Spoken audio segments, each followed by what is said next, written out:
the highlights. Lagos State government prioritizes environmental cleanliness, urges residents to take action. ECOWAS Commission raised its commitment to fund Lagos-Abidjan highway projects. On the foreign scene, United Kingdom's right-wing party votes to give members more control over policies and leadership. In sport, Nigeria's Green Falcons seek double win over Kenya ahead second leg of Rugby World Cup qualifiers. Now the details. I'm Taiwo Baruwa.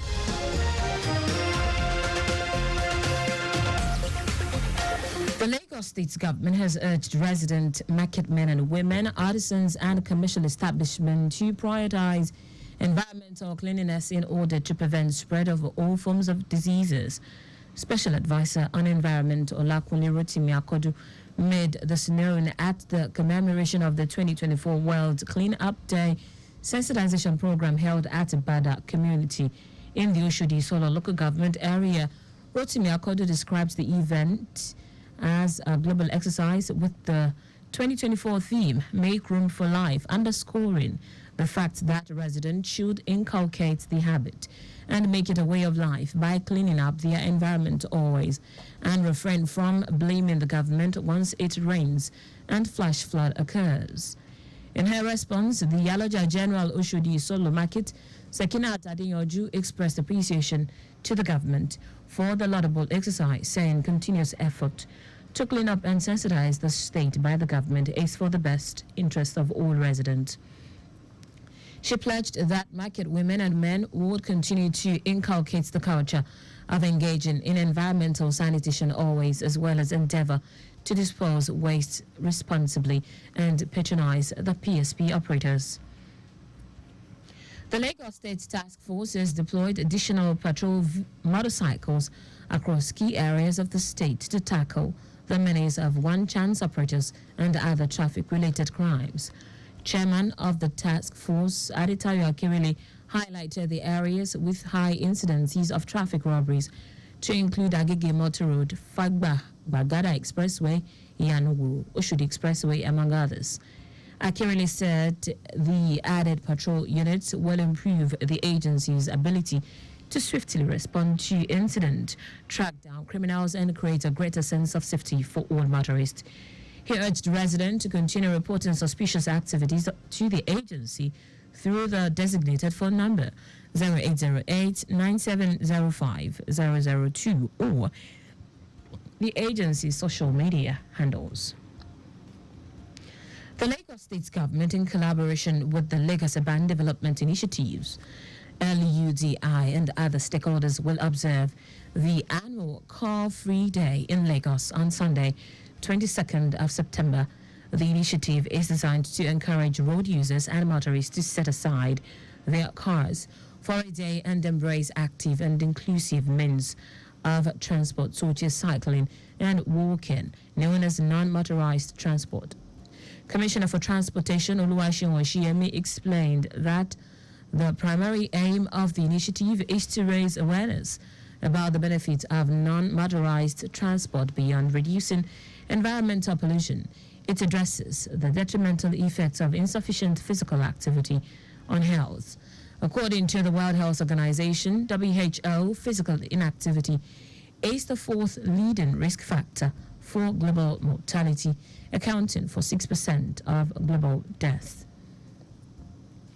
Eco Club has been lauded by the Founding Elders Forum of the club for its effort in promoting social, cultural, and intellectual growth, noting that its dynamic programs have nurtured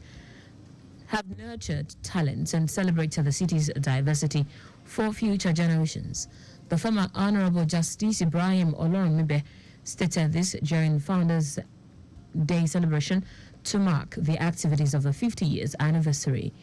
Olorunmibe, who chaired the occasion, said the club was created to assist the people of Eko towards promoting and preserving the culture, alleviate poverty, contribute towards social development of Eko, and promote healthy living.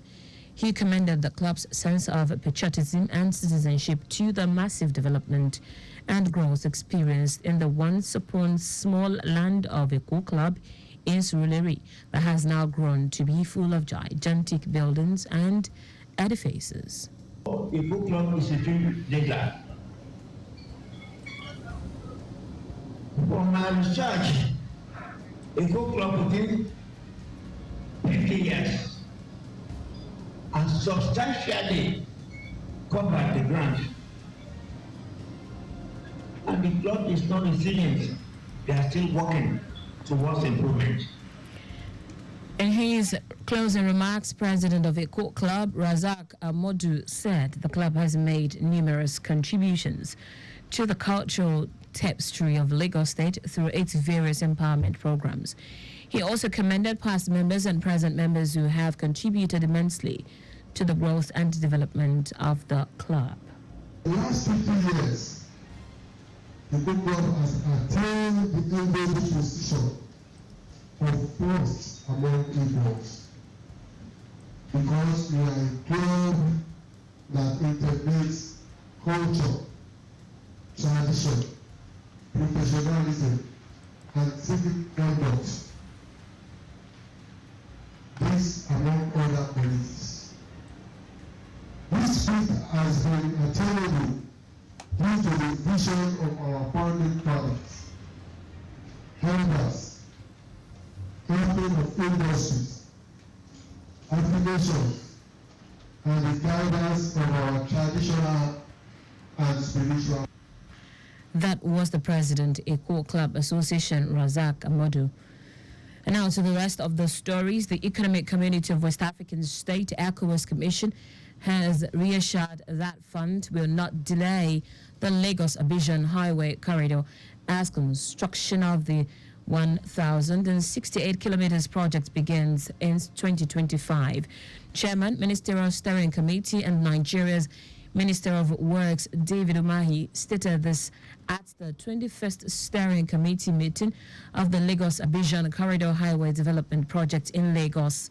Umahi said the design, conceptualization and funding mechanisms of the Lagos-Abidjan Corridor Highway project, which was initiated since 11 years ago, had funding partners, which include African Development Bank, among other financiers. We have a number of funding partners, especially the African Development Bank.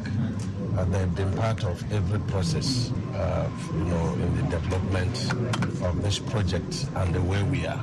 We won't have problems about the funding because they have indicated very strong interest and commitment towards the realization of the project. The heads of member states of ECOWAS they made to agree to do a road project about 1,068 kilometers from Lagos to Abidjan. Umahi maintained that the ministers of the 5 countries, Republic of Benin, Togo, Ghana, Cote d'Ivoire and Nigeria, had met and discussed on the adoption and approval of the technical designs. Speaking on the objective of the project, Minister of Roads and Highways in Ghana, Francis Asensio Boake, said the road infrastructure, when completed, would boost inter-regional trade, enhance economic growth and showcase the tourism potential of member states. And when it comes to road, in fact, evidence abound that helping to connect communities, whether through roads, bridges, we are promoting trade, we are promoting tourism, we are promoting economic activities, and general social life. Countries like the United States started their economic boom because they were able to connect their individual states through highways. And I believe that is the fundamental understanding we have in trying to connect these important countries in West Africa. High points of the event were presentation of technical designs by the experts committee, which is made up of engineers from all the 5 member countries, review of project designs by Ministerial Steering Committee, as well as technical advice from the African Development Bank, among other financiers. The Nigerian Labour Congress, NLC, has described the backdating of the new minimum wage to July 29 as unacceptable.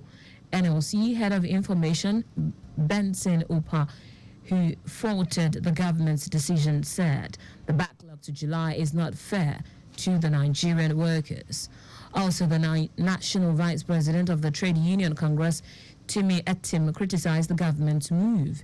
He said since the Minister of State for Labour had told workers on May Day that the new minimum wage would take effect in May, it is unfair for the government to renege on the promise. In foreign news now, right-wing populist political party in the United Kingdom, Reform UK, has voted to give members more control over the party's policies and leadership. A resolution to approve Reform UK's new constitution was passed by a show of hands at the party's conference in Birmingham. Reform UK leader Nigel Farage signed the document on stage after the vote, saying the party has come of age. The party's chairman, Zia Yusuf, put the new constitution to a vote on the conference floor on Saturday. It said the party would become a not-for-profit organization governed by the party's new rule book with no shareholders. Under the new constitution, the party's board and the leader are responsible for setting policy with input from members at conferences. Members will be able to remove any party leader in a confidence vote. It will interest you to know that Reform won 14% of the vote at July's general election and has a foothold in Parliament with 5 members of Parliament, including Farage.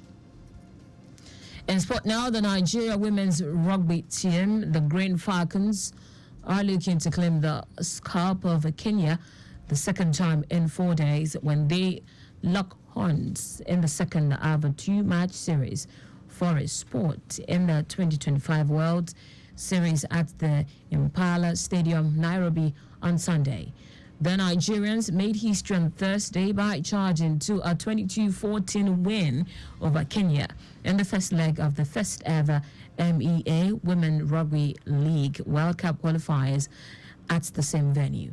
Newly appointed Nigeria coach Bolu Fagboru expressed much confidence heading into the encounter. His charges left no margin for permutations going into the decisive clash on Sunday. And that's it on the news at 6. But just before we go, slow down at road junctions, intersections, and pedestrian crossings. You can follow us and like all our various social media platforms. X at Traffic Radio 961. Facebook Lagos Traffic Radio 96.1 FM. Instagram Lagos Traffic Radio 961. Subscribe and watch our news and programs live on YouTube at Traffic Radio 961. You can also visit our website www.trafficradio961.ng. Did you know that the Sanwo-Olu administration organized a mentorship seminar for over 1,000 youth on the theme Agripreneur Strategy for Wealth Creation? You can get more details on the Lagos State Government website. To end the news, here are the highlights of the major stories. The Lagos State Government has urged resident, market men and women, artisans and commercial establishment to prioritize environmental cleanliness in order to prevent spread of all forms of diseases. The Economic Community of West African State ECOWAS Commission has reassured that funds will not delay the Lagos-Abidjan Highway Corridor as construction of the 1,068 kilometers project begins in 2025. We also told you that right-wing populist political party in the United Kingdom, Reform UK, has voted to give members more control over the party's policies and leadership. Finally, in sport, the Nigeria women's rugby team, the Green Falcons, are looking to claim the scalp of Kenya the second time in 4 days when they lock horns in the second of a 2-match series for a spot in the 2025 World Series at the Impala Stadium, Nairobi, on Sunday. For contacts with the newsroom, send a message to info@trafficradio961.ng. That ends the news broadcast compiled by Adewale Oloporoku. I am Taiwo Baruwa. Thank you for listening. Good evening.